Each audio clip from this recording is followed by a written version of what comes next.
Hello, everybody. Dr. Tammy here. I'm so excited to share Dr. Tammy's life flip with you. And I want to help you consciously create a life that you will absolutely love. In any given moment, we have two choices. We can choose to see the good side of things, or we can choose to see the negative side of things, the positive or the negative. And everything has a flip side. And it just depends on what your story is if you want to pick the positive or the negative. And in my life, I have done a lot of soul searching and inventory and kind of taking notes on this spiritual development journey. And one of the things that I've come up with is that a lot of us, because of our programming and because of our childhood, and we put up these heart walls and we have all these defenses, and a lot of times we learn to see the negative. And as loving of a person as I am, I realize that so often we see the negative, and I was looking for the negative. I saw the threat in everything. And the sad thing about that is that could be protective, maybe out there, if a bear was chasing me, or if someone was going to hurt me. But under my own roof, I saw the negative and the threat in the people that I love the most. And so I was taking that into relationships. So that's been a very powerful awareness that in any given moment you can see the positive or negative. And I don't want to see the threat anymore. I want to see the positive. So this is really important to be aware, to consciously create a life you love, to consciously be aware of the choices that you're making in any given moment. So, what is a life flip?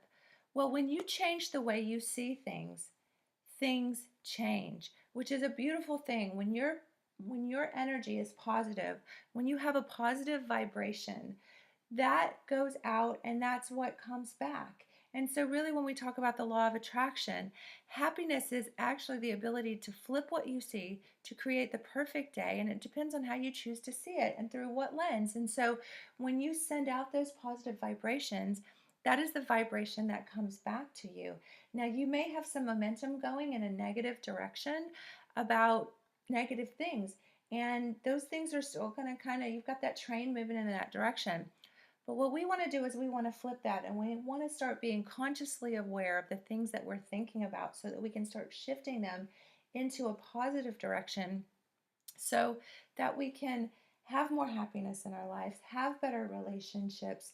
I was just reading something today that was talking about communication, and I truly believe that our quality of our life is dependent upon our communication and the way we communicate with others. And that is a reflection of our self worth. And there's so much buzz about self worth and self love and all that. And it really is just a reflection of being able to see the positive in things. Because as you start to see the positive intent in other people, you start to see the positive in yourself too. And it helps you to take action. Because when you are scared, when you are thinking negative intent, when you think everyone out there is a threat, you miss opportunities, you're not being exposed to new opportunities, and you're just walking around in threat scared mode. And so your life doesn't give you any new opportunity. You don't have any opportunity to connect with people and to invest in your life and to have all sorts of really cool experiences. So we want to be able to recognize when we are assuming any kind of negative intent, whether that be in the people we love, whether that be in God, the universe, the creator, and what is being created for us, any kind of negative intent. You want to be able to see that, and you want to be able to flip that. First thing that I want to say is that you are not broken and you don't need to be fixed. So if you're watching this tonight thinking, oh my gosh, there's something terribly wrong with me, I am broken, I need to be fixed, I'm going to watch her because she's going to say something that's going to change my life and I'm going to be fixed. That is not true, because you're not broken and you don't need to be fixed. So I absolutely love that. However, you can always make choices.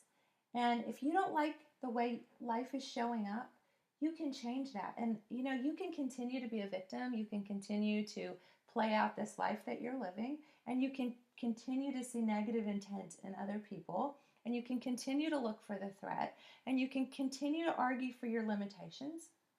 You can continue to play small. Marianne Williamson says, who am I to play small? Who am I not to be fabulous? So you can continue to do that. I've done that. I've done that a lot of my life, and I'm done. I'm done playing small. I don't want to do that anymore. But I also realize that I'm not broken and I don't need to be fixed. But I do need to make some different choices in my life. I need to flip my life, which is why I call it life flip.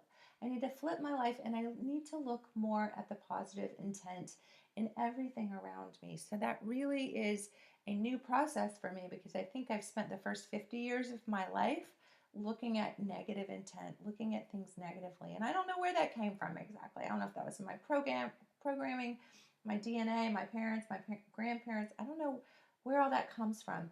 I was just talking to my husband the other day, and he said, well, he's actually out in California teaching these messages to foster parents and adoptive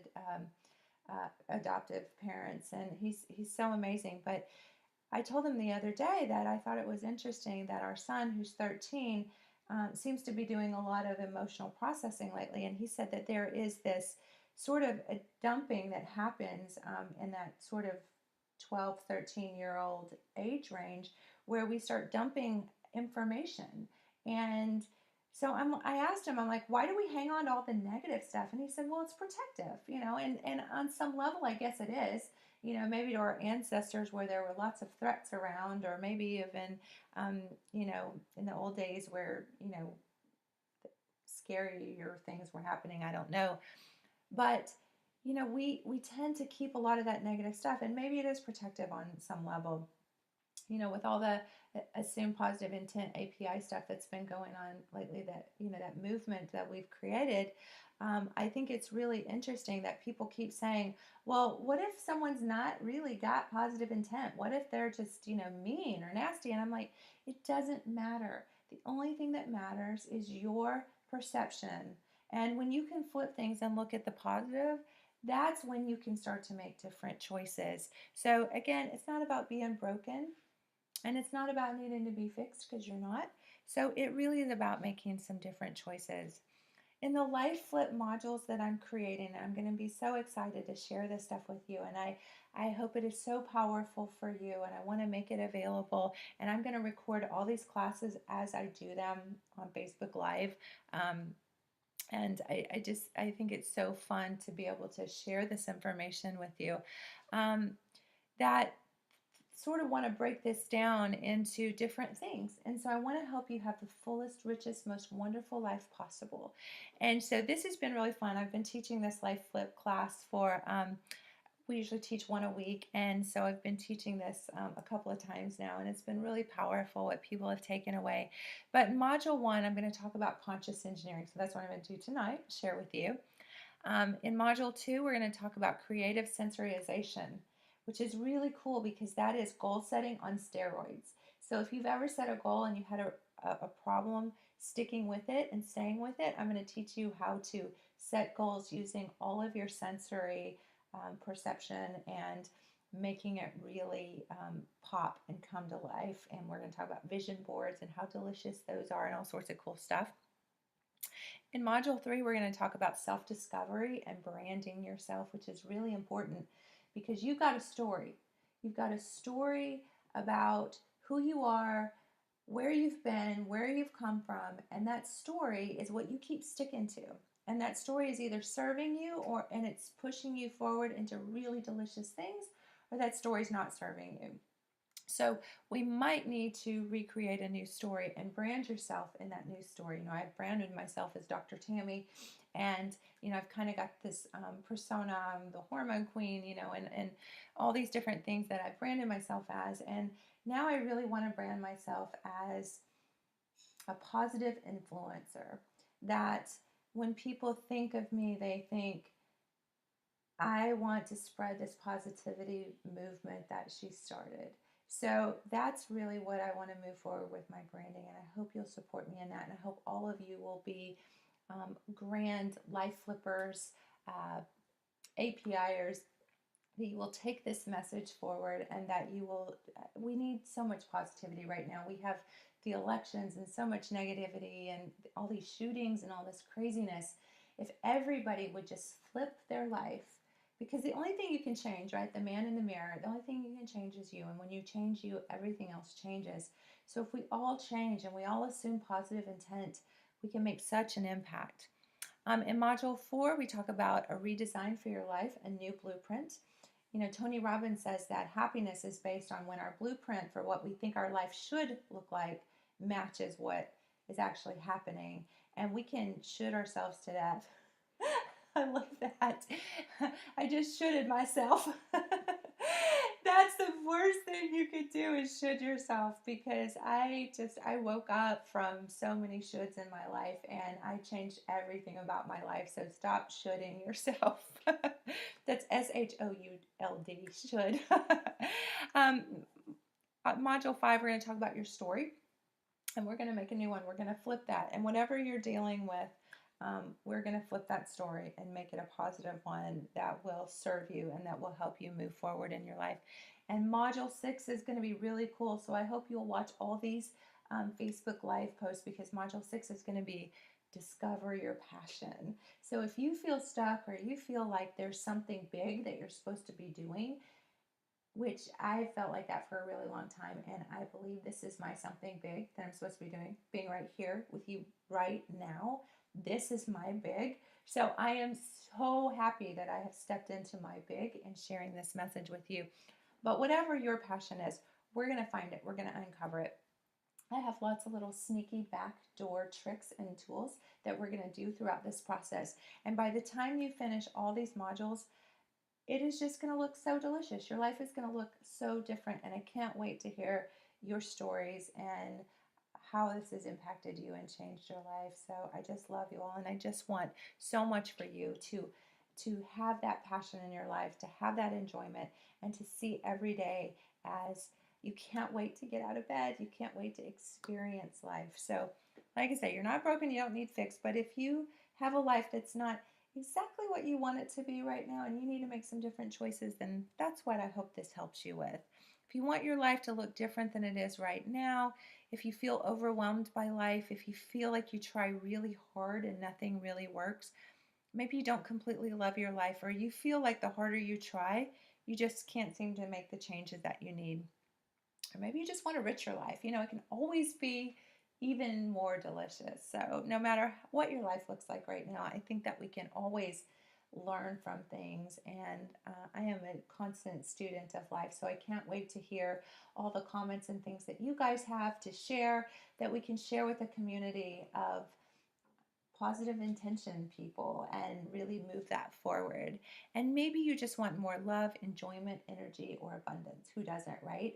And abundance is a very interesting thing. I love to talk about abundance. I love to talk about money. Money is basically just an energy unit. And if you don't have positive intention in your life, if you're not sending out positive vibrations and you're not open to opportunities because you're stuck or because you're seeing negative intention and things aren't working right, it's a reflection of the money you have in your life. So I'm not telling you you're going to become a billionaire by watching this or practicing these things, but I am telling you that if you don't have the amount of money that you want in your life, it is simply because you have tied in some negative energy, negative intent. You're not seeing the positive intent that's out there. And perhaps there's even some self worth issues, because when you start to believe your self worth about things, the money just comes when you think you're worth those things to happen. It's been really interesting. Some of my money stories, some of the things I've been tied up in. I have a Facebook page called The Naked Doctor show, and we have all of our podcasts, and there's one there about money that if you have time, go watch it. It's really good. But it talks about money as energy currency. And so if you don't have the amount of money that you want in your life, it's probably because you have some kind of energy hangups or something like that. So this is all about freeing up those limiting beliefs and to make those opportunities just attract to you like magnets, which is absolutely wonderful. And you can have all the money in the world and still be unhappy. I've had the big house, I've had the great cars, I've had all that, and still I wasn't happy until I started to learn and implement these things in my life. So happiness truly is seeing positive intention and feeling good about life. And whenever you are trying to attract wonderful things in our life, so we are all attractors all the time. It just depends on whether you're attracting negative things or positive things. And the way you attract positive is by having positive intentions and seeing positive intention in other people. And the way you attract negative things is just the opposite. So this really is about having positive intentions and attracting positive things into your life. And so that just is automatic when you start to change the way you see things. So flipping your life is really, really important if the things that are showing up right now aren't exactly the things that you want. So I want to share this concept of conscious creating with you. And I don't know if you can see this image very well, but basically here in the subconscious mind, this area in purple, we operate about 88% from our subconscious mind. You know, if you drove your car tonight, unless you're a 16-year-old just learning to drive, you're not very conscious about that process. You know, you shift gears, you put your foot on the gas, you drive the car, and you don't really think about a lot of those processes. You know, when you get up in the morning, you brush your teeth, you comb your hair, you know, you do all these things, and you don't even really think about it. In fact, sometimes I think, I don't even remember driving here. That's kind of crazy because your subconscious is completely driving the bus. Well, almost 90% of the time, that's what's happening. And all these messages and all those looking for threats and negative intention are all programmed in there. It's almost like a computer. So your hardware is about your subconscious. Your hardware is about 90%. Your software is about 10%, which is your conscious mind. So how do you move that 10% to higher, 15%, 20%, 30%, and greater? And how do you make a more conscious, created life instead of just creating from those old negative programs that are running in the subconscious or the unconscious? So that's what I want to talk to you, and that's about how we flip your life and how we look at positive intention and all those sorts of things.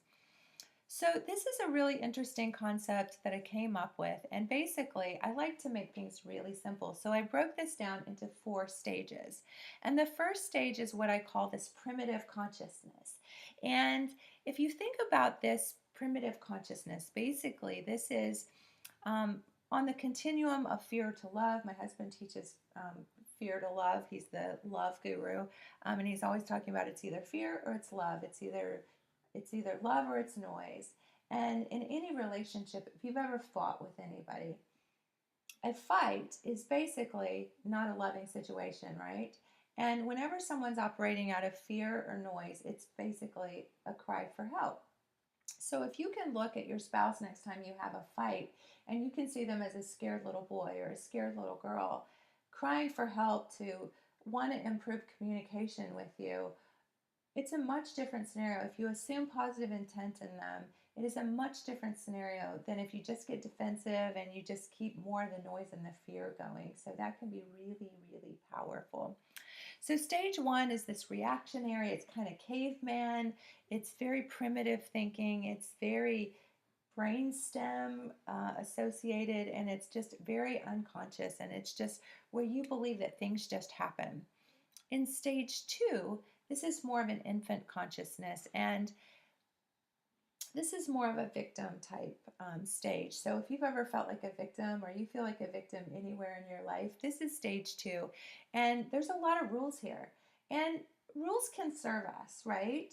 It's good to have, you know, speed limits and things like that because things might get a little crazy if we didn't have rules. But some of our rules don't serve us. And some of our rules are very restrictive.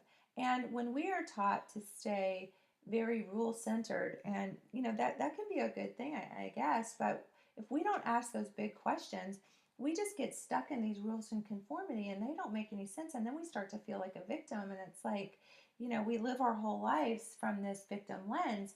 I heard a story one time, it's a really cute story about a lady who always cut the end of her roast off when she made her roast every Sunday or whenever she'd make a roast. And one day her husband said, "Why do you always cut the roast off? That seems like a waste." And she said, "I don't know. My mom always did it." So she calls her mom and she asks her mom, "Why do you always cut the end of the roast off?"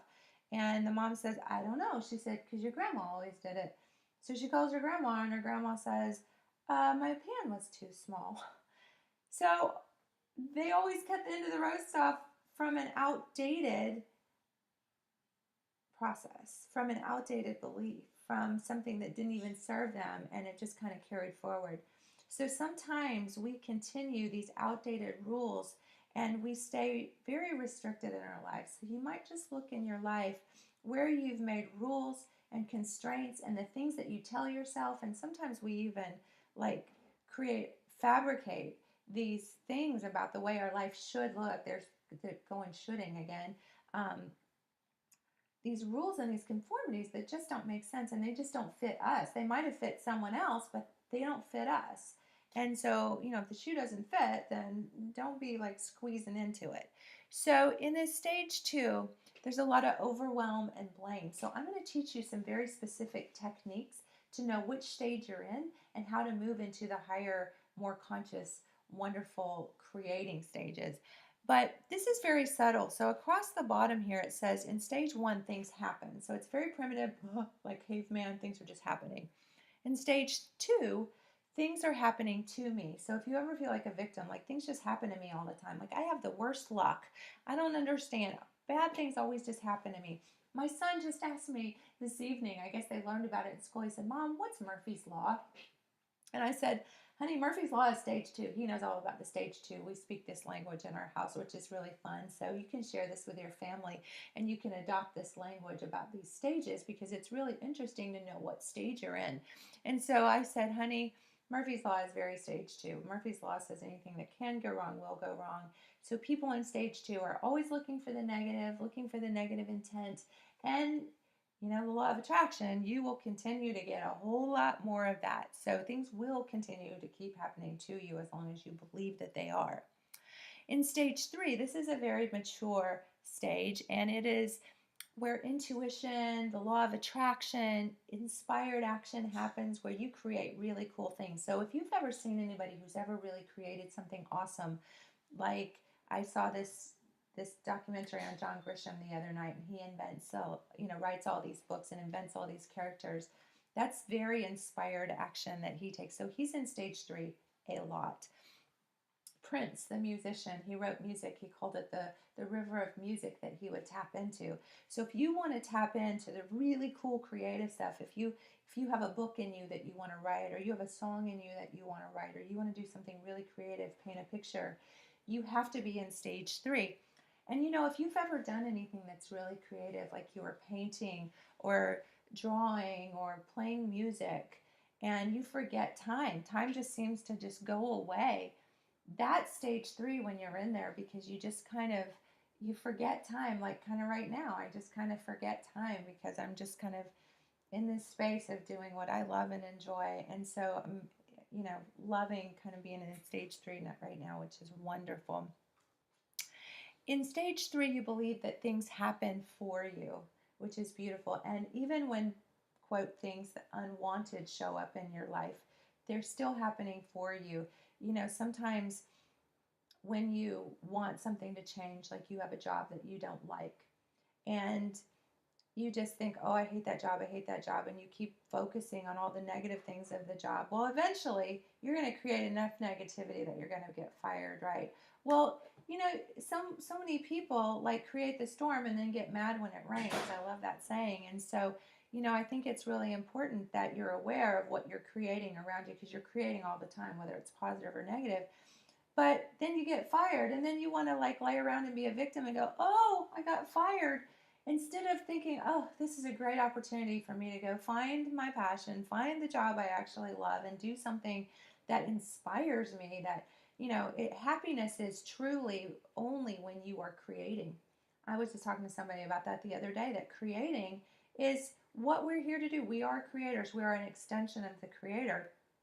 And so, even if you are just putting your makeup on and you love the way you put makeup on, that's creating a palette on your face. If you're just, if you like to mow your lawn and you do those like little lines in it, that's creating. So, we're happy when we're creating. We're happy when we are playing music, or when we are helping other people. And so, we have to be creating during our waking hours, or we just really are dying. So if you're not creating, you're dying basically. And you have to be flexible to create. So if you're listening to this tonight, you're probably a pretty flexible person. I think it's interesting, when you die, you get that rigor mortis, that stiffening. It's like we go from floppy as babies to really stiff. And so if you get rigid as you get older, that's sort of the aging process. So if you want to keep your mind young and you want to stay flexible, that's really important. So stage 4 is limitless consciousness. It's where we understand that we are all connected to God and that we are all connected to each other. So that's the beautiful thing about assume positive intent, is that we are all connected to each other. So why would you do anything to hurt yourself? And it's just that whole energy of abundance, abundant love, that there's enough to go around, that there's enough God to go around, that there's enough of everything to go around. So stage 4 is limitless consciousness. It is ultimate abundance. It is the state where everything in your life will flow to you. And that's just a beautiful place. And you may be in stage 4 some of the time. And you know what? You may be in stage 1 some of the time, and that's okay. Just don't judge it. Just acknowledge, hey, I'm in stage 1 today. And that's completely okay to be in stage 1. Sometimes I'm in stage 1. Sometimes I get in a funk and I'm like in stage 1 for a whole day. And then when it doesn't serve me anymore, then I'll shift over and I'll flip it and I'll go into a different stage. But don't judge it. If you're going to be in stage 1, just be there and appreciate it. But when it doesn't serve you, make a different choice and then flip it and then move into a higher stage. So across the bottom, you can see that stage 1 is things happen. Stage 2 is things happen to me. Stage 3 is things happen for me. And this is very subtle, but stage 4, things happen from me. So in stage 4, you believe that you are creating and that you are, very far from being a victim, that you are creating your circumstance every single second of the day. So stage 4 is a very delicious place to be. And this is the continuum between fear, which is stage 1, all the way to pure love, infinite love, which is what we really all are. We are all just these love balls of light. And we come here with these filters to have these experiences. And we have agreements, I truly believe, before we come into this flesh with the people in our lives, the loved ones and the not so loved ones, that we are going to come here and have these experiences to experience contrast, meaning the opposite of. We come here to experience fear so that we'll really experientially know love. So we have to have these, what we call negative experiences. We judge them as negative experiences, but we have these contrast experiences so that we can really know the depth of what it is we're here and to do and to create. And so as creators, it's a lot more fun if we have these filters on. And it's kind of like going to a movie. Have you ever gone to a scary movie and just had your pants scared off? Or have you ever done anything really extreme like what is that, zip lining? You pay good money to get that adrenaline rush, to get scared to death or to get freaked out. And that's kind of what you do when you come into this physical existence. It's kind of like, hey God, I'm ready, put me there. And then you have all these agreements with everyone in your life that you're going to come. And some people, you've agreed that they're just really going to really challenge you. And if you've been through a divorce or you've been through some crazy stuff, in the infinite world, you could just really kind of relax into that and go, thank you for giving me that ride that I paid good money to come here for. We were talking the other night at dinner, and it was so funny. A group of some dear friends of ours, and we said, isn't it funny that everything's funny after it isn't funny? So, it's like you can look back on things and have that perspective, and you get to experience things, and it's just an experience, but we take everything so seriously. And so I guess one of the things that I want to share with you tonight is just relax a little, have some fun, assume some positive intent, and just relax into your life. We have so much anxiety and we have so much stress in life. People are just, running around so high strung all the time, and it's just not that serious. And what if we have infinite lives that we can live and infinite experiences that we can have, and then we're making such a big deal out of this one. I really truly believe that this is not it. And I believe that we're energy, and that energy just changes form. So it's just a delicious thing to consider that, maybe in some other life experience, you might choose to be born in Bangladesh or have some different contrasting experience. Because when you've got infinite possibilities, and this is just one of them, just relax into it and have a good time. And if you're in stage one most of the time, just relax into that. And if you are hearing this and that's not serving you and it doesn't feel good anymore, and you're like, you know what, I want out of this movie, I'm scared, this doesn't feel good, then just start making some different choices and choose to move up. This is also the continuum from pain to passion. And so Module 6, we're going to help you discover your passion. And so it's really important to move towards your passion if you want to have a really fun, full, positive life experience. You want to move away from pain. And so if you're in pain right now, you're in stage 1, promise you. If you want to be in passion and love, then you've got to find a way to move to stage 4, and I'm going to help you with that. The beautiful thing is that you only have to get to stage 3. You don't have to get to stage 4. You just have to get to stage 3. And I'm going to show you what the differences are in these stages. I want you to think of these stages as kind of playing on a stage. Shakespeare said, all life is a stage and we're merely actors. So you get to choose what stage you want to be in any given moment. It's kind of like with the assume positive intent. You can choose to see the negative intent in people or you can see the positive. And there's always a flip side to everything. So you have the choice where you want to show up, what stage you want to be on every single day. So again, stage 1 is the primitive consciousness where things happen. And this is all the conflict and stress and anxiety and expectations and getting in trouble and all that stuff is also stage 1.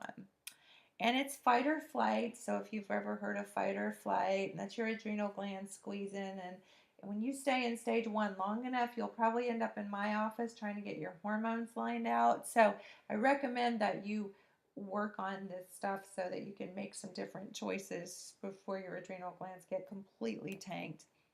Stage 2 is infant conscience. So this is where things happen to me and you feel like a total victim most of the time. Have you ever heard people say things like, nobody loves me, everybody hates me, I think I'll eat some worms and die? That was a song when I was a kid. Or I hate myself, or I can't trust anybody to do it right. I can't trust anybody. This is all assuming negative intent, right? Stage 2. Why do these things always happen to me? I love this saying, some people create their own storms and they get mad when it rains. So stage 2 can be a lot of fun. I mean, just look back in your life when you've been in stage 2. I mean, it doesn't seem fun at the time, but there's a lot of gain from, getting people to agree with you and rallying up all these fights and, affairs and all this crazy stuff. And, we just splash around in the mud. It's just crazy how we, invest in that negativity sometimes. And I'm not saying it's good or bad. I'm just saying it's an experience. And when that experience doesn't serve you anymore and you're ready to have a more positive life and you're ready to have abundance and you're ready for all the wonderful things to come, then you've got to move to stage 3. I also want to share an interesting concept while I'm on this abundance concept. And that is that when you have a thought, it creates an emotion. And that emotion creates a hormonal cascade in your body, which then creates another thought, which then creates that emotion. And so when you have thoughts and emotions, it becomes physical, it becomes chemical in your body. And so to change that cycle, to change that trajectory, to do that flip, sometimes you just have to step back. We call it the 60,000 foot zoom view. And you have to kind of look at your life and go, is this really true? Is that really true? Is that person really trying to hurt me? Or am I just like feeling threatened from some old programming or something? So sometimes you just have to step back and really ask questions. But when you are waiting for things to manifest in your life, like money or a lover or anything that you're looking for in your life, there is a feeling that comes with the waiting. And so some people will say, well, this is all great and good, but my money's not here yet. I can't cash my good thoughts in. I can't go to the bank and I can't get that money out of my vortex. And so I think it's very interesting that the energy of wanting and waiting just creates more wanting and waiting. And so what you have to do when you want to actually manifest is you have to create the feeling of having. So one of the things I've just done recently is I'm writing a fiction novel, a Western. And I've always thought it would be so wonderful to be a fiction author and have people love my books and be on the New York Times best-selling, list and all that. And so what I did is I basically put a Facebook post out there and said, I'm almost done with my novel. Who would like to read it? And if you read it and can critique it and give me some ideas, you'll always be my first fans that get to read the sequels and things when they come out. And so I created a huge amount of buzz about that. And I created the feeling of being an author. And so it just felt so good. And it can only get better from here. So if you have something in your life that you're wanting to manifest or something to come, create the feeling right now. Don't create the feeling of waiting for it. Create the feeling of having it. And so you might have to get a little creative in that. But, if you want to create the feeling of having a sports car, go to the dealership and sit in the car and test drive the car. Feel it. Create the feeling of being there and experiencing it. If you want a boat, you know, find somebody that's got a boat and go experience the feeling of that. So there's lots of little things you can do to start experiencing the feeling of having something. And this is all just about life experience, and stage 3 is your inspiration, where things happen for you and things will just start to show up. I just had someone contact me today. Which is wonderful, and I've been meditating lately, which I highly recommend meditating too if you're not doing it. I mean, it is so powerful. And if you have trouble meditating, reach out to me and I can give you some hints and tips how to get into doing that. And if you say you're too busy to meditate, then you need it all the more. You can just do like 10 minutes a day. There's a great program called Headspace. I highly recommend it. And it's just 10 minutes a day and they walk you through meditating. It's wonderful. You can YouTube meditations and just do like a talking meditation. So there's lots of great ways. But when you can clear your brain and clear those vibrations, sleep is another way to clear your negative vibrations. So a lot of people who are tired a lot or take naps, they've just got a lot of negative vibrations going. So um, sleep's not a bad thing. Every time you go to sleep at night, you're resetting your vibration. So that's really important. But if you want to create really positive things in your life, you have to move into this stage 3, this inspiration consciousness, where things happen for you. But I was going to say, someone actually contacted me. I've had a dream since I was in med school to have a wellness center that's got like hyperbaric oxygen chambers and float tanks and deprivation chambers and physical therapy and massage and all sorts of places to do yoga, and just it's always been my dream. Vitamin IVs, all that kind of crazy stuff. And someone reached out to me and they're literally like begging me to get on board with this wellness center. And I'm like, it went from like me like pulling and trying to get the universe to line up to give me stuff, to literally people begging me to be on board to help them with my dream. Crazy. So this stuff really, really works. I can't tell you, vision boards are wonderful. Everything I've ever put on a vision board, oh, there's my vision board back there in the back. Everything I've ever put on a vision board, I have manifested very, very quickly. So people always say, you're such a positive manifester. You're so fast with manifesting. And I'm like, we are all manifestors 24/7, except maybe when we're sleeping because we kind of let our resistance go. But you're either creating from the negative or you're creating from the positive. So, we tend to say that if we're creating from the negative, we're not good manifestors. You are. You're very good. If you're creating negative crap in your life, you're an excellent manifester. You just keep creating negative stuff. You want to create positive stuff. So that's really fun. So what inspires you? We really want to focus on what inspires you and keep you in the positive so that you're moving in that direction. What's your why? I always ask people when they're trying to lose weight or they're trying to change their lives, what's your why? And sometimes your why is, you know what? I know that this way that my life, things are showing up is not serving me anymore. I just want that to change. So you got to get pretty specific. It's just crazy that if you're not really specific, sometimes, if you keep saying, I want a different job, I want a different job. Well, if you're not really clear about that and you don't put an intention and a very specific intention, the next thing you know is you might end up getting fired. That that way the universe pushes you into getting that new job. And sometimes that's not the path of least resistance. Sometimes that feels a little harsh. So if you have that intention and you know the direction you're going, that's so much more powerful. Stage 4, again, is limitless. We're all connected. We're connected to God. There's no scarcity. There's no scarcity of love. There's no loss. It's really interesting. I was listening to one of my teachers talking about hurt. And any relationship that you've ever been hurt in is basically whatever emotions you've had, anger, fear, whatever showed up, was basically a fear of loss. So whenever you fight with someone, you probably have a fear of loss of relationship, a fear that sometimes you think you're not good enough, and there's sometimes even a fear of loss of your own self, which is just absolutely crazy. But we conjure up all these different emotions sometimes.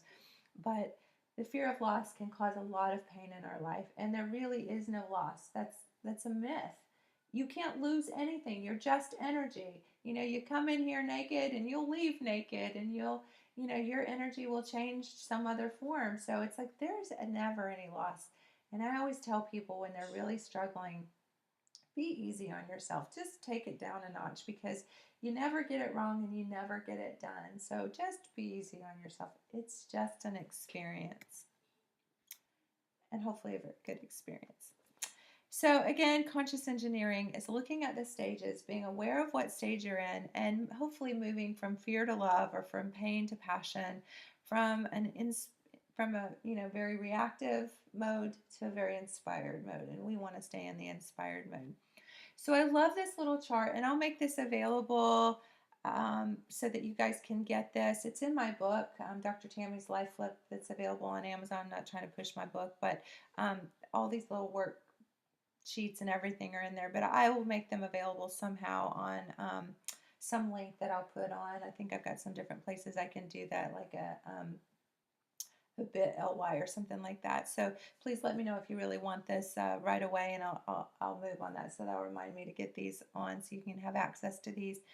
And basically this is emotions and feelings. So in stage 1, usually you're going to feel angry, scared, frustrated, unsafe, violent. And I've got some little cards too that I give people sometimes. They're that you can use a little dry erase on. And so basically you just check off, did I feel frustrated? Did I feel unsafe, violent, anxious, aggravated, agitated, uneasy, panicky? These are all emotions in stage 1. In stage 2, you might feel weak or unworthy, ashamed or embarrassed. If you've ever felt embarrassed, you are in stage 2. Defeated or hopeless or helpless. Abandoned. How often do we feel abandoned or rejected? Small, incapable, stuck. How often do you feel stuck or overwhelmed? Or you feel insecure? So that's all stage 2 emotions. So if you can say, like in any given circumstance, like a fight you've had with somebody, a fight with your boss, a circumstance at work, a lawsuit that's happening to you, anything that's happening to you in your life, you can say, what am I feeling? And if it's in this stage, then you just need to be aware of that. And I'm going to tell you how to get out of that stage in just a minute. Stage 3 is curious, empowered, relieved.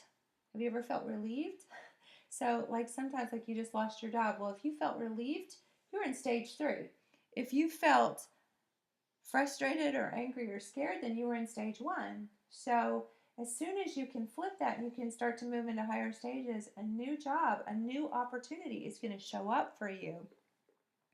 I felt content, okay, inspired, grateful, satisfied, energetic, or forgiving. Stage 4 is this limitless consciousness. Amazing. This is probably where Buddha and Jesus, my husband, is most of the time. Energetic.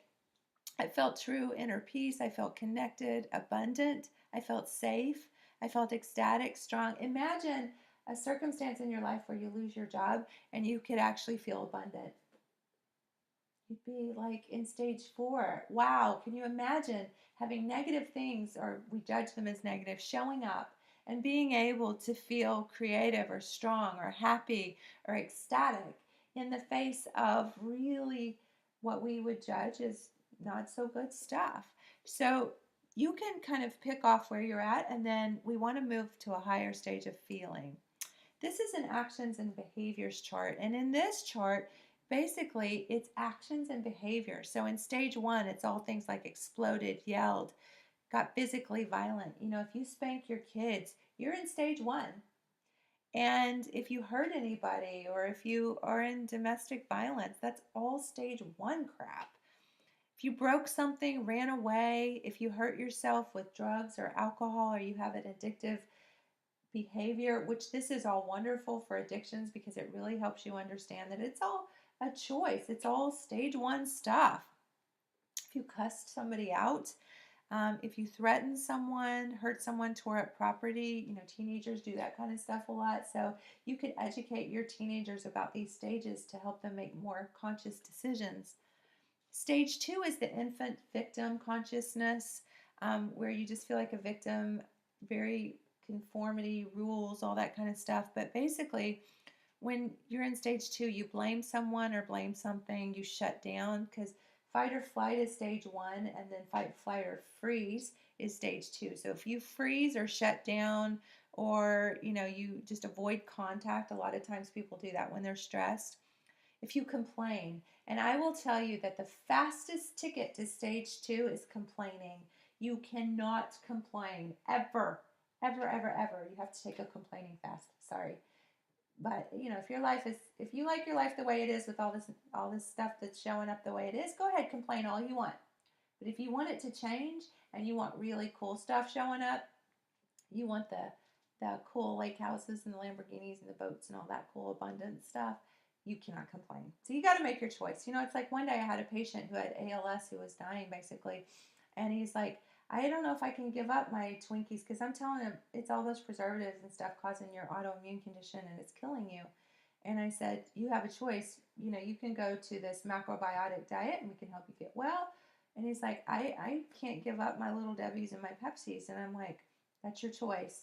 So you make your choice. If you want to complain or you want to have great abundance, you can pick. If you want to keep putting toxins in your body or toxic thoughts, that's fine. But if you're really, really sick and you really, really want your life to show up in a different way, then you're going to have to choose to remove those toxic thoughts. So in stage two, basically, I got someone in trouble. So maybe you threw someone under the bus. Have you ever done that? I've done that. Just being real. So if you've ever done that or betrayed someone or let someone else take the fall and you didn't take full personal responsibility for the role you played in whatever happened, if you fought with somebody and you just blamed them and you said, well, they made me feel that way, that is just the biggest load of crap. So I hope you're in a space where you can hear that. If you're not, you're probably tuning out right now going, that lady's crazy. But you have to take full personal responsibility. And that's another thing I love about the assumed positive intent, because, looking back at your life, when you look at all the circumstances where maybe you fought with people, if you had assumed positive intent instead of looking for the threat, things might have showed up just a little bit differently. Or if you'd looked at them as a scared little kid who's needing something from you, some reassurance that you love them, it's a totally different ball game. So these are all stage two actions and behaviors. Stage three, number one, I asked for clarification. How many times do you have a negative experience show up that you ask for clarification, or you ask the big questions and you zoom back and you say, is this really true? Is the way I'm looking at that really, really true?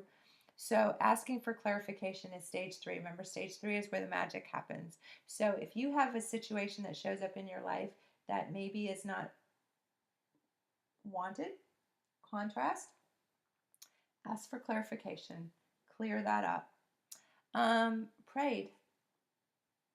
Praying about a situation, stage three, beautiful, wonderful, power of prayer. It's healed many, many people. It is an amazing vibration of quiet meditation and positive vibration. It works every time. So if you're not a prayer, then be a meditator or do both. I asked how this might help me grow.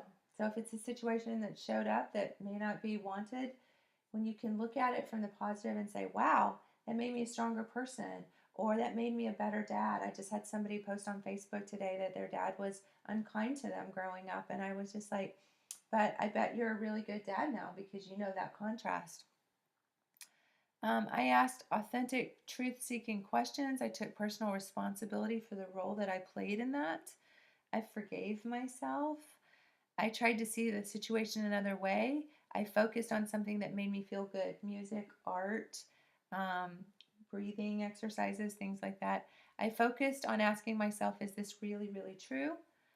And then stage 4 is a limitless consciousness. I meditated, I created a new project, so I created something new. Oh, creation is just so delicious. I helped someone else in need. You know, so many times I have had a really bad day, and then someone has showed up, an angel, as a homeless person or someone else who needed my help, and I felt completely different after helping them. I was completely renewed. So helping someone, if you're in a bad funk or a bad space, or you're in trouble for something, or life just doesn't seem fair, just get out of your head and go help somebody. Just change your focus. It's mind blowing. I did an act of kindness. I told someone that I love them, hugged somebody for 20 seconds. That's the oxytocin, love, snuggle, cuddle hormone effect. Petting a dog, all that's really wonderful. I reached out and extended myself emotionally to a stranger. I wrote a letter of gratitude. I prayed. I took inspired action. Um, or I started a project that was challenging, or just something delicious that's creative. So, all stage 4 stuff. Wonderful, wonderful stuff. So, you can pick the emotions and the feelings, or the actions and behaviors, and then you can choose which emotions, feelings, actions, or behaviors that you want to, what stage you want to play on. You can pick that in any given moment. And I have people go, no, no, I can't. I'm stuck. I'm stuck in this marriage. I'm stuck in this life. I'm stuck, stuck, stuck. And it's like, stop it. It's all stage 2. You can make a different choice. Your life could look completely different in 30 days if you're absolutely miserable, just by the choices that you make. So I'm just saying, it's all a choice, always. And you can argue with me if you want to, but it won't get you anywhere, I promise. So, how to advance to stage 3 and beyond? If you're in stage 1 or stage 2, just freaking recognize it and go, I am splashing around in stage 2 today, and that's just where I'm going to be until it doesn't serve me anymore. And I flip out pretty quickly from stage 1 and stage 2 because it's just doesn't serve me anymore. And the more time you spend in stage 1 or 2, is the more time that is pushing you away from abundance, from all the really cool things that you want to bring about in your life. So I can't wait to hear about all the cool things that you guys manifest and bring into your life when you start implementing this. So, number 1, if you want to move into stage 3, is question everything. Again, the rules, you have to question them. Why? Is this really true? And start really looking at things. I even tell people, we're taught, in religion and all this, I'm not trying to step on any toes, but we're taught not to ask questions. We're taught to have a really limited view. So stop it. Ask questions. If you think you already know the answers to everything, you're in stage 1 or 2. You are stuck and you will never move any further. You have to ask those questions. You have to explore. You have to listen to people who are sending out a positive message, who are saying it's okay to ask questions. And I truly believe that we are connected to God, and that these filters that we have on, the only way that we can shed ourselves of these filters and really know our higher selves and our higher purpose and what we're here to do, is to ask those questions and move those filters. So don't stay stuck. Number 2 is always assume positive intent. API, hashtag API. We have a movement I have on my wrist. If you can see that, I'm having everybody write API on their wrist every day just to remind them. And you can use an eyeliner or a permanent marker. When it comes off, rewrite it, keep it on there. Remind yourself to assume positive intent. If we all assume positive intent, the world would be such a different place. We tend to run around looking for the threat. We look for all the negativity. And I even looked for the threat and the negativity in God.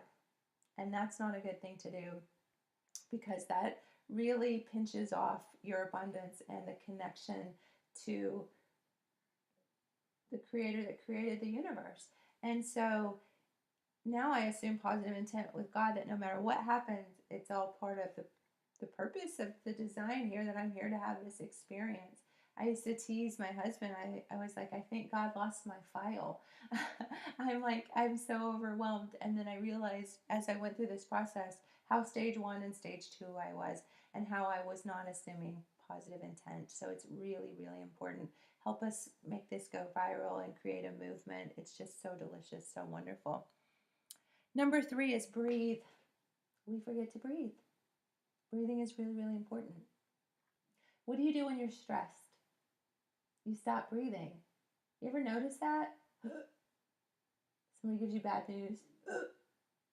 You stop breathing. So breathing is really important, and oxygenation to your brain keeps all those hormones in check, your oxytocin in check, keeps that brain flow moving, all those synapses and everything. So there's a couple different breathing techniques. I'm probably going to do some videos on some different breathing techniques. There's the alternate nostril breathing, which is really cool. It's a really conscious breathing method. It's really cool. I'm serious. Just in one, out the other. Not that fast, but a little slower. But it's like after you do that for like 5 or 6 rounds, it's really intense. You can do real heavy breathing where you kind of suck the breath up kind of through your feet and up through your head and then hold it for about 5 seconds. And oh my gosh, your whole body will tingle. It's pretty cool.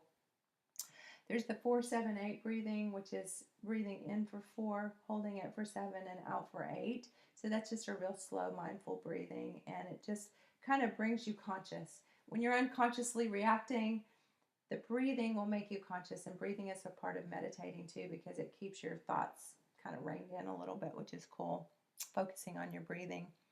Number 4 is one of my favorite, which is zoom out and gratitude. So when you zoom out and ask those questions, is this really true? Is that person really trying to hurt me? Or do they really love me? And I'm just being ridiculous here. So I love that. Gratitude is so important, being grateful for what you have. Just had a friend the other day who was kind of feeling a little down, and she was creating the energy of wanting and waiting. And she's like, I can't wait till my stuff comes that I'm manifesting. I'm like, honey, I'm like, you're beautiful. I mean, do you know how many women would love to wake up looking like you, and you have a beautiful home and a beautiful child? And I mean, it's like you won the freaking lottery. I mean, it's like, why are you having the energy of wanting and waiting when you have such abundance right now? So, just focus on gratitude is really, really important, and it's really delicious. So, gratitude is wonderful. Number 5 is look at the chart, the emotions, behaviors, actions, the stages, and decide where you want to be. Do I want to be stage 1, 2, or 3? I always tell people when they're learning a new um, food program, or counting carbs or something like that, it's a little learning curve in the beginning. So you'll learn the terminology, stage 1, stage 2, stage 3, stage 4, but when you get it, it's so funny because we speak it in our family. Oh, you're being so stage 1 today. You're so stage 2 right now. Really? Is that where you want to be? Is that your choice? Okay, cool. Well, when you're done being there, come talk to me. So it's just fun, and you can make light of it, and you can just kind of relax into it. Stage 6 is always be aware of your self-care state. Number 6 is really, all these are important. And 6, I can't emphasize enough. If you're tired or you're hungry or you have eaten a bunch of junk food and you're kind of toxic, or your hormones are out of balance, or you're going through menopause, come see me. Whatever the state is, if you are not in a good physical state, you are not going to be mindful and to be able to step into stage 3 and pick emotions and behaviors and actions that are consistent with stage 3. If you're tired, go take a nap, go to bed, go to sleep. If you're hungry, eat something. Don't try to create from stage 1 or 2 when you're tired or you're grumpy. It's just not going to happen. You know this. You know this intuitively, that when you're in a bad space because you're hungry or you're tired, good things don't happen. So take care of yourself, take care of yourself, and then try to create from that positive place. Number 7 is be kind to yourself. And this is not always an easy thing to do, but it's really, really important. I have so many people. I just had a girl the other day, and she was in the office, and we all have such self-worth issues, but you cannot manifest anything amazing in your life if you don't absolutely love yourself and think that you are, connected to your superpower, higher self, rock star. You just can't. because everything that shows up in your life is going to be a reflection of the way you feel about yourself, the way you communicate to yourself, with yourself, and to others through yourself. So this is really important that you are kind to yourself. Just can't state that enough. Just be easy on yourself. Watch those self statements. Don't say things like, oh, I'm stupid, or I can't believe I did that, I'm so dumb. Stop that language. The power of the spoken word is so powerful. I do a whole lecture on the power of I am. So anything that comes after I am is what you are calling into your reality. So when people ask me how I am, I say I am fabulous. And there is no waffling on that. Even if like the worst thing just happened, I'm fabulous. I am not calling anything other than fabulousness into my life. So if you say I'm okay, if you want to call okay a mediocrity in your life, then go ahead and say I'm okay as much as you want to. But if you want fabulous, or you want amazing, or I am living the dream, then you pick what feels good to you. If you're a guy, you might not want to say fabulous, or you might, but pick something that calls into reality what you want. God created the heavens and earth with the spoken word. So watch your spoken word. You are a creator. So watch what you're creating through your spoken word. It's really important. Number 8 is do something nice for someone else. And that's what I mentioned about, if you can get outside your head and go help someone else, that's the best thing that you can do. And just really contribute is really powerful. Number 9 is have fun. Oh my gosh, when we are grown-ups, we forget how to have fun. Just have fun. Do something crazy. Just put all that crap aside. I just saw a Facebook post a girl today saying that her daughter was noticing that she loves to wear makeup and put on crazy wigs and just be wild and crazy. And I just thought, how wonderful for a baby girl to see her mom just be happy and excited to live life and exploring and being who she is, and just delicious. So have fun. Whatever you like to do, make time to do it. If you have a hobby or you don't, find one. Just really important. And number ten is don't take yourself too seriously. Oh my gosh, we take ourselves so seriously. I think that one of the worst things that I have done as a parent, and I don't judge things as good or bad, just things that don't serve. But one of the things that doesn't serve me in my parent-child relationship is taking myself too seriously, or taking him too seriously, or life too seriously. He's in the other room. I hope he doesn't hear me, but it's so interesting. He got in trouble at school today. I got the little pink slip for laughing in the library too loud. And I had to sign it. And he was really stressed out when he got in the car. And I told him, I said, honey, nothing is more important than your happiness. And I said, it's really important that you be respectful in the library, because that's where people are reading and studying. And I know when I'm in the library, I want it quiet. So it's really important that you be quiet and respectful in the library. And so I'm glad they brought it to your attention. But, for you to feel like this is the end of the world, like you want to die because like you're embarrassed and ashamed, get out of stage 1 and just be happy, and, make a different choice next time. So that's really empowered parenting. That's really, my husband teaches, he's out there teaching it right now, tonight, as we speak, lecturing in California tonight about love and fear and parenting from love and not consequences. And everybody's like, you don't have consequences in your home? And I'm like, no, because there are natural consequences that are going to happen out there in life. I said, in our home, it's all love, and I'm going to support and love my child, and he's absolutely amazing. And the worst thing he's getting in trouble for is laughing in the library. I'm like, I think we're doing okay. And I'm just always going to love that kid and promote love in our home. And I'm not going to promote fear. I'm not going to spank him. Oh my gosh, I'm not going to use any kind of punishment, because he knows that's not cool, and he's going to make a different choice. And he wrote a little letter to his teacher, an apology letter tonight, and was really sweet about that.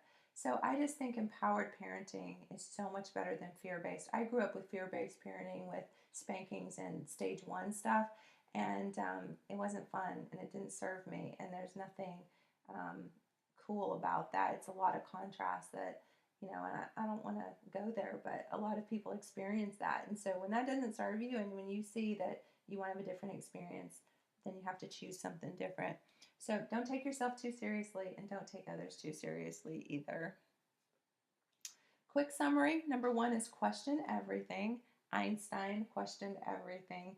Really smart people, really intuitive people, stage 3 and stage 4 people question everything. So it's really, really important.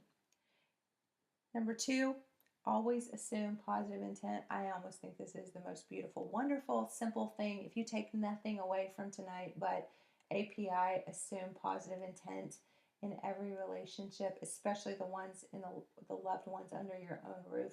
Start there. It can be really huge and life changing. So it's been really powerful and life changing for me. So API, implement that in your life. Hashtag API, share it with the world. We've already got people in Canada. We've got people in Norway who are APIing out there and sharing that with groups. So all over the world, API is getting out there. So be a part of the movement. I'm really excited about that. Number 3 is the breathing exercises, which are beautiful, wonderful. Number 4 is zoom out and gratitude. Is this really true? And just be grateful for, the situation. One day, and this kind of ties into helping other people, I was having kind of a bad day, stage 1, just feeling yucky. And I got the chance to help a homeless person, and it completely changed. I was so grateful that I just had air conditioning in my car because this woman that I gave a ride, I'm not bragging about helping people, but I am saying that it was a really positive experience to me because she was so grateful to have air conditioning. It was like 100 degrees outside, and she just couldn't get enough of the air conditioning. And it just made me realize how grateful I was that I have a vehicle, didn't have to walk, and then I had air conditioning on that hot, hot day. So that's just amazing when you can focus on gratitude. Be aware of the emotions and reactions and what stage you're in, and just make a choice to move into a different one. Be aware of your self-care state. Food, water. Are you hungry, thirsty, cold, tired? And take care of those before you try to take care of, any of these emotional, spiritual, social awarenesses and kind of moving up that way. Be kind to yourself. You're amazing, you're good enough, and you are worth it. And if you don't believe that you're worth it or you don't believe you're good enough, then that's probably a place that you need to start. Write some affirmations on your mirror in the morning. I'm enough. Just start with I'm enough. You don't even have to start with I'm amazing or I'm beautiful. Just start with I'm enough. And that's what I did. I started with I am enough. And because I believe that, my brain didn't kick that out. And I moved up to I'm fabulous. So when you can do that, and I'm not saying that from a place of um, ego, that I'm better than anybody. I just believe that I am fabulous with everybody. We are all fabulous. We are all creators. We are all equal in the creative zone. But, this physical existence, we all have different gifts. So for my gifts, I'm pretty darn fabulous. And for your gifts, you're the most amazing, fabulous person at those gifts. So when we bring all those gifts to the table, it's an amazing planet. So embrace your weirdness, your differentness. I had a lot of issues for years I was born on the autistic spectrum. I didn't talk till I was almost 5 years old. I always felt weird. I didn't communicate well with others. And, I see a lot of autism in my family and, in my community. And, I know that we really struggle for that connectivity. And I think part of that is just that we communicate through energy. We don't communicate through words. So when people's words don't match up with their energy, we have a really hard time with that. So for people on the autistic spectrum, when we communicate through energy, it's really important that people's energy be congruent, because when it's not, I think people lie to themselves too. I mean, we tell ourselves stuff all the time, and so when a person who speaks and breathes through energy, we know when that doesn't line up. So, I just think it's so interesting that I always thought I was so weird, and now my weirdness makes me who I am. My weirdness makes you want to listen to me tonight because it's just who I am. It's just made me develop into this amazing creative creature that can share this message with you. And this message is your message. This is not my message, although I feel wonderful and passionate about sharing my own walk. You're going to take away what you need to hear to influence your life. So that's the most important thing to me, is how are you implementing this in your life? Where are you going to take this, and where are you going to look for positive intent with people? And I had a lady the other day say that she started looking at her boss differently. She works for a dentist, and he's always yelling, and he's always like throwing stuff, and he's grumpy. And she's like, oh, it's like I get so stressed out going to work every day. And I said, what if you assumed positive intent in him? What if you assumed that he was really dedicated to his patients and he wanted things done right, and he was really concerned about the safety and welfare of his patients and his employees? Because if someone gets hurt or gets sick, then if his practice closes, his employees would lose their job, and his family might lose, lose his livelihood and to be able to take care of him. And I said, what if you looked at him as a really driven, focused, highly cares about things and really wants things done right? How would that change things? And she said, well, I would relax and I would really look at that differently. And then, I wouldn't hate going to work. And she's like, wow, I really see the difference in that. So if you can assume positive intent and you can stop looking for the threatened things, it can totally change her situation. And I know that will change her situation in her job. And, if she's not stressed out and scared, it's going to totally shift that work environment for her. So that's fun and amazing.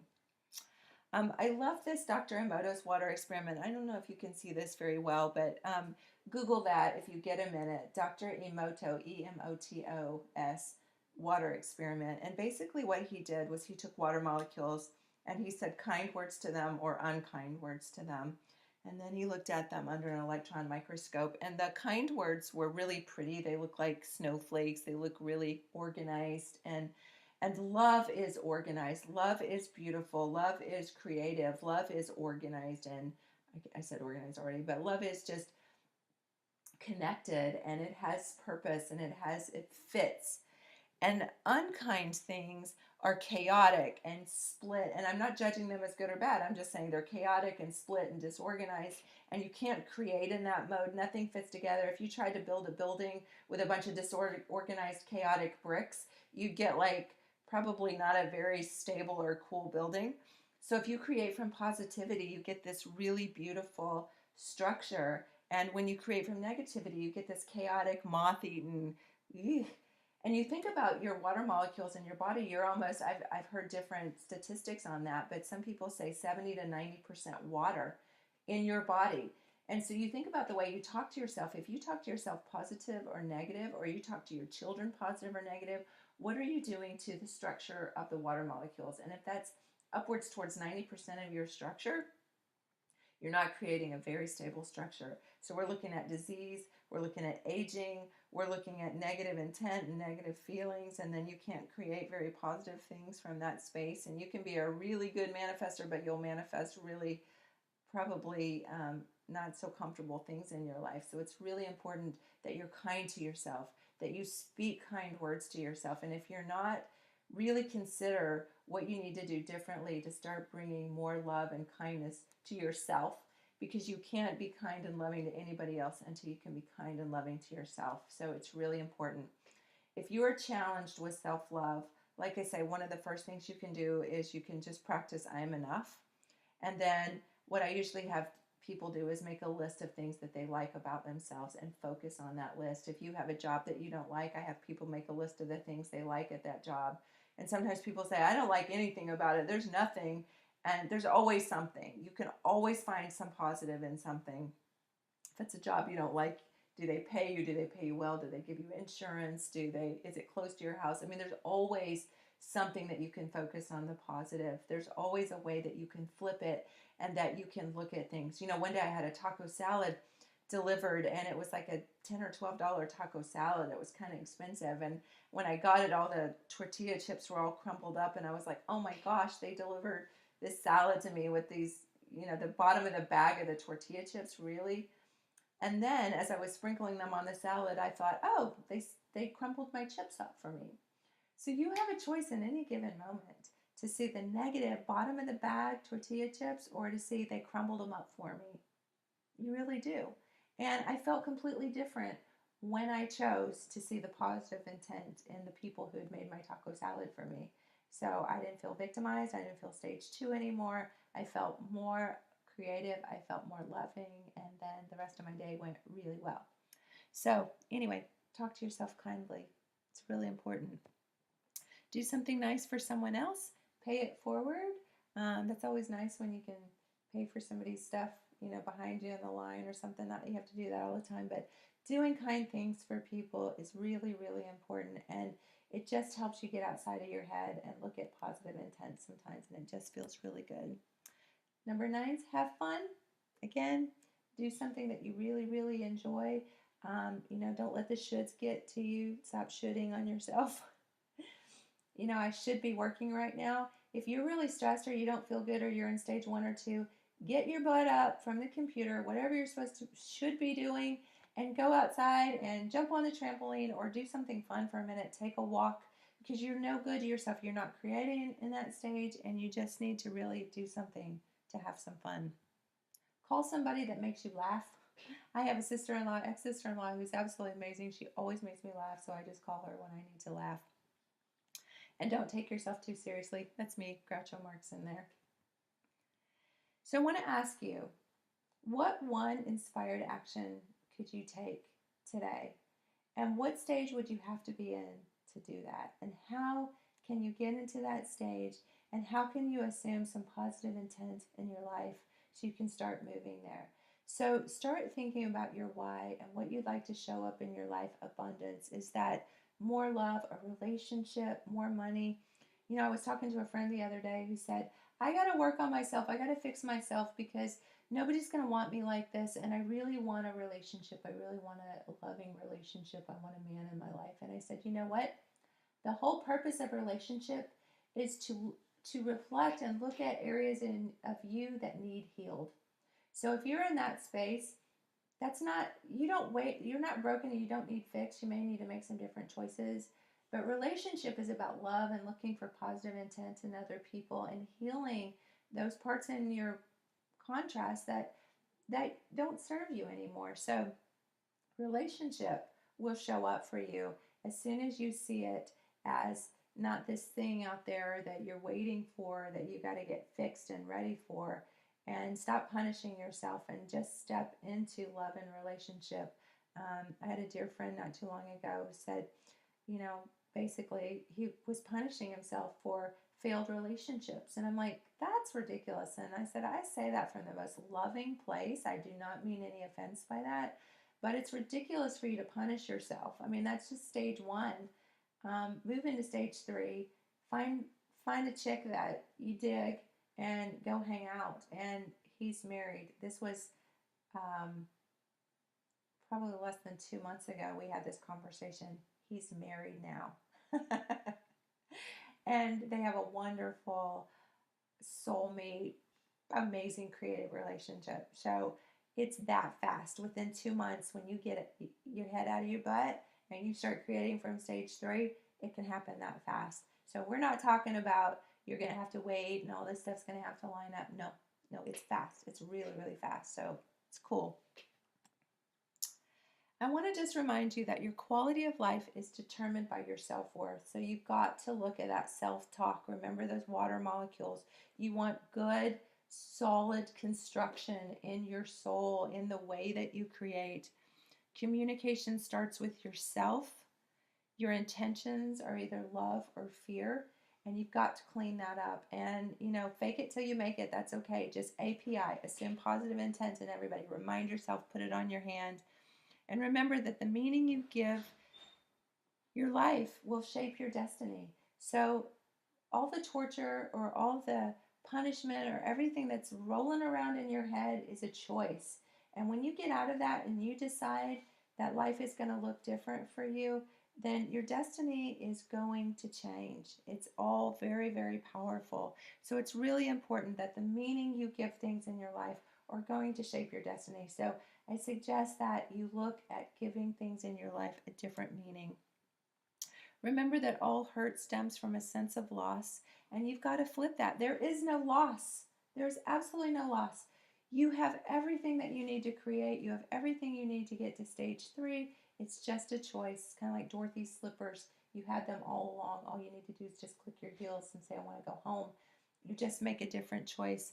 And without loss, there can be no pain. And there is nothing to lose. There's nothing to get wrong.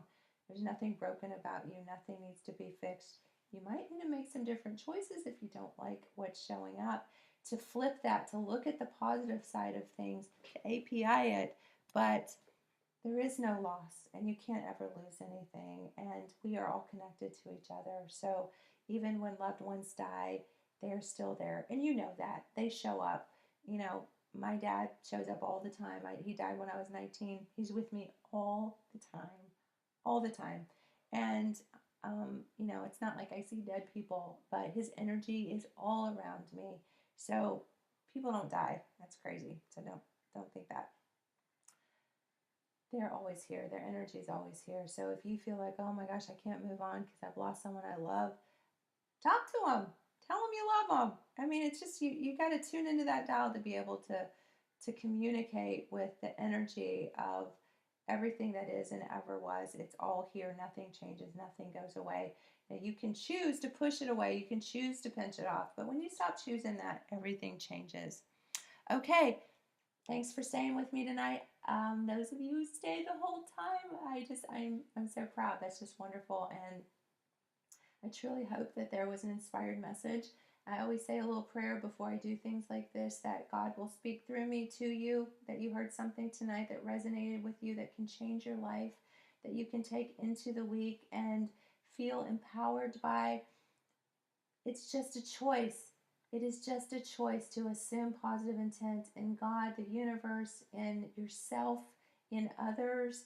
And when you start doing that, everything changes. So please, at your workplace, if you teach class, if you teach school, please get everyone to API and let's make a viral movement. It is so powerful to send out this positive message, and it can just change the world.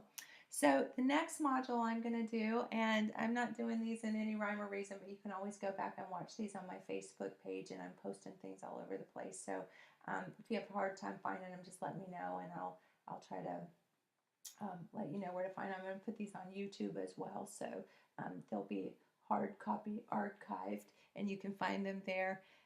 So anyway, next module, I'm going to do that creative sensorization, which is goal setting on steroids. So if you've ever set a goal and had a problem with that, those New Year's resolutions that just kind of fizzle through the cracks, I'm going to teach you how to use all 5 senses, sight, sound, all those vibrations to create an emotional impact that will help you stay with those things and manifest those things right to the delicious appearance of everything that you want in your life. So y'all have a wonderful night. I'm going to go get my son to bed. I love you all so much. I just wish so many blessings for you. Please comment. Please show me pictures of your API.